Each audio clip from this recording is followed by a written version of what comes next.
Sebab itu orang yang jiwanya merdeka adalah jiwa yang benar-benar kental dengan Allah dan berpaut teguh dengan sahsiah Rasulullah, dan akhirnya kita merasakan bahawa tidak ada keindahan dalam apa-apa kemerdekaan tanpa merasa indah untuk bernaung di bawah tuntunan Allah, pimpinan Allah, petunjuk Allah, bimbingan Allah, dan akhirnya dijemput kembali berjumpa Allah.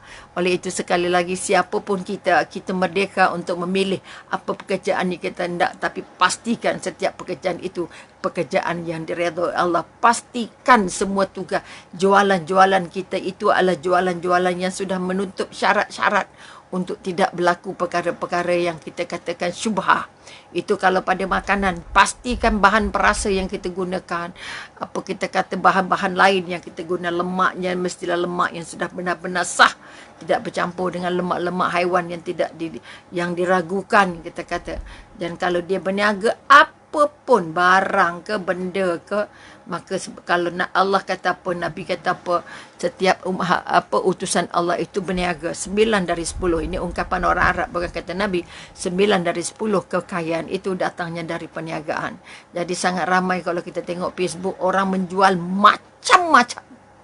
Menjual macam-macam daripada sejenis makanan, masakan, perhiasan, ubat-ubatan, ya Allah, jamu-jamu, bahan-bahan yang untuk rawatan. Pastikan jamu-jamu yang dijual khasiat-khasiatnya benar-benar jelas, diuji dengan makmalnya. Sebab itu kalau boleh kita nak minum, kita nak makan ubat-ubat yang bukan saja orang kata bagus, tapi yang paling penting agama kata benar. Bagus satu hal, benar satu hal. Sebab itu Umi dapat satu WhatsApp tentang aiskrim yang dijual. Aiskrim yang dijual di Baba, di tempat-tempat tak cantik ini, rupanya aiskrim itu sudah dicampur dengan bahan-bahan apa kita kata arak-arak terlarang, ataupun kita kata dicampurkan dengan minuman keras. Jadi maka kita harus pastikan pada anak-anak kita nanti tidak terjebak ke tempat-tempat yang begitu, sehingga tidak termakan perkara benda-benda yang dikatakan syubhat ataupun tidak halal. Bukan sekadar makanan, tapi juga hasil daripada proses yang juga benar. Kadang-kadang dia kata ayamnya halal, tapi yang sembelihnya tidak begitu mengikut syarat, tidak mengikut peraturan. Kita kata lembunya halal, tapi kita tak tahu lembu itu beli di mana dan sebagainya. Maka sekali lagi, hari ini kita nak bercakap tentang tajuk yang dikatakan jangan terlalu lama berfikir. Kita sudah merdeka. Jangan terlalu lama untuk membuat keputusan. Saya nak jadi ini, nak jadi ini, nak buat itu, nak buat ini. Okay? Kita jangan terlalu lama. Bila kita kata terlalu lama, maknanya kita ada masalah. Okay? Apa sebab masalahnya?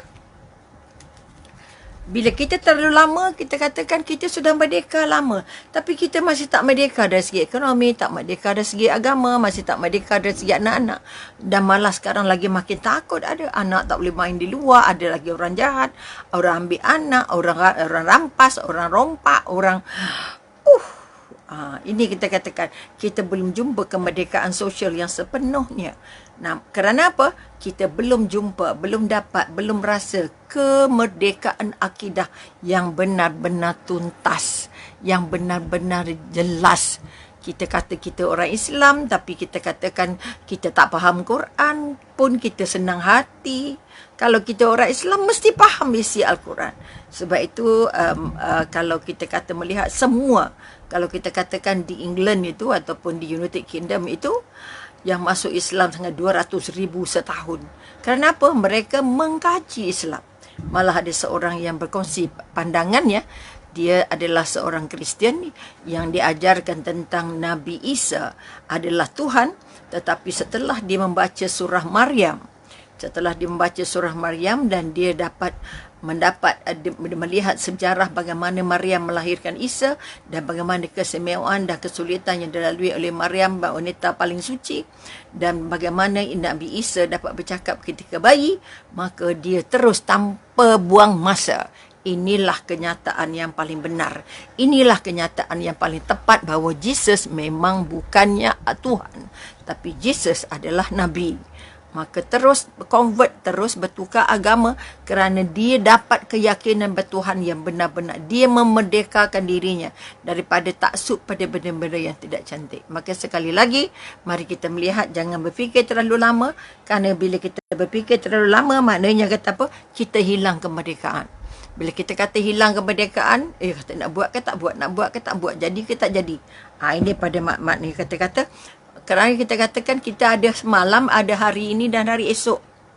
Kita ada semalam, hari ini dan hari esok. Yang mana kita punya? Ini kekuatan. Kalau terlalu lama berfikir, kita masih tinggal semalam. Semalam kita merancang, hari ini patutnya sudah melakukannya. Esok sudah memetik hasil. Tetapi andai kata kita digelut ataupun diselimut oleh nanti bila saya kecil, bila saya besar, bila saya dah habis belajar, bila saya dah bekerja, bila saya dah kahwin, bila saya dah pencen, jika saya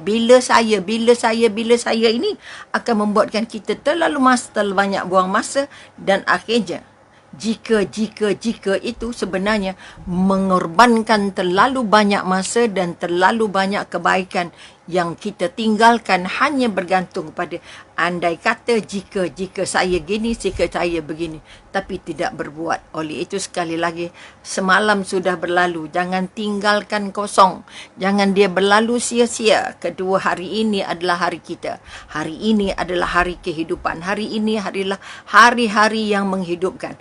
Ketiga, hari ini adalah hari-hari yang menandakan kita hidup. Bukan semalam dan bukan esok. Kenapa bukan esok? Bukan semalam. Semalam kenang-kenangan sudah. Esok sudah hanya jadi impian, sama ada sampai ataupun tidak kita ke hari esok. Yang ada adalah hari ini. Bermakna jangan banyak buang masa. Sekali lagi, semalam yang indah itu, semalam yang semalam yang berisi perjuangan itu, apabila hari ini hari kejayaan. Bila hari ini hari kejayaan, hari ini hari kebahagiaan, hari ini hari kita bekerja, hari ini hari kita berusaha sepenuhnya, maka kita dapat menggambarkan, dapat mengharapkan bahawa esok kita adalah esok yang memancarkan kebahagiaan. Kalau semalam sudah belajar, hari ini sudah memasak, besok kita sudah pasti boleh menjual. Itu kalau tukang masak katanya Puan Bainun dah belajar masak. Macam-macam masak, gambar-gambar yang dipaparkan. Tapi belum sempat nak hantar ke Umi Nuk rasa contohnya. Maka pada Umi kata apa? Setelah kamu berusaha semalam, maka hari ini buktikan yang kamu rancang semalam itu menjadi.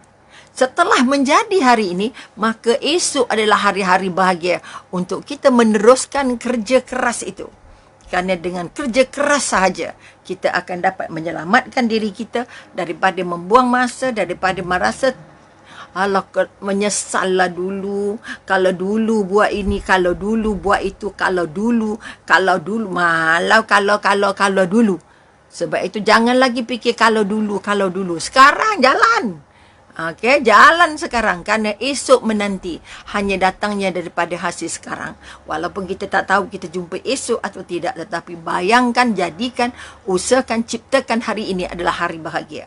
Kalau hari ini kita sihat, pasti esoknya kita merancang untuk tidak ke hospital. Betul? Kalau hari ini sakit, pasti esoklah nak jumpa doktor lah pula, tak tahu esok ada lagi ke tidak. Tapi kalau hari ini kita sudah berusaha sebaik mungkin, bekerja untuk menjadikan otak kita sehat, hati kita sehat, perasaan kita sehat, aktiviti kita sehat, amal kita sehat, pasti esok kita mengimpikan. Ini semua dengan sentuhan Allah. Betul? Tidak ada kejayaan tanpa ada campur tangan Allah.